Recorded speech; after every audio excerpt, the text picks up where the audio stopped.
Alright, welcome back ladies and gentlemen to the Chupacabra Tutorials channel. I'm your host Larry, and today I'm going to talk to you about where you get the Acidic Raion Pouch that you can see over here on the right side of my screen. It looks like a very bright pink brain, and it's actually a lot simpler than you realize to get. The first thing you need to do is you need to pick up 3 titanium. You need to craft yourself, underneath of personal equipment, a Survival Multitool.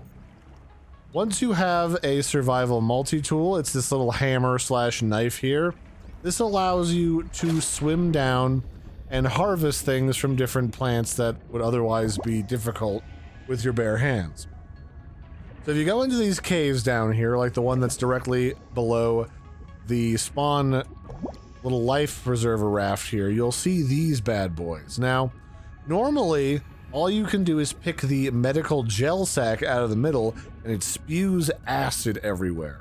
But if you have your multi-tool out, you can actually carve off these fleshy brain sacs, and then you can safely remove the green sac in the middle.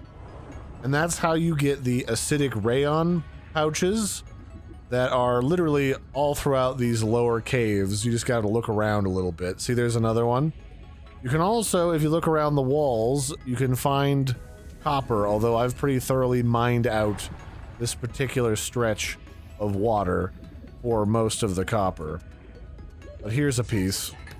And then once you have these Acidic Raion pouches, you can just go ahead and get a couple of copper, and then you can craft yourself as many batteries as you want or need. So that's it for this one, ladies and gentlemen. This has been a brief look in Subnautica about where to and how to get the Acidic Raion Pouch. I hope you found this helpful. I've been your host, Larry. Don't forget to like and subscribe, and I'll catch you next time. Bye, everybody, and have a good one.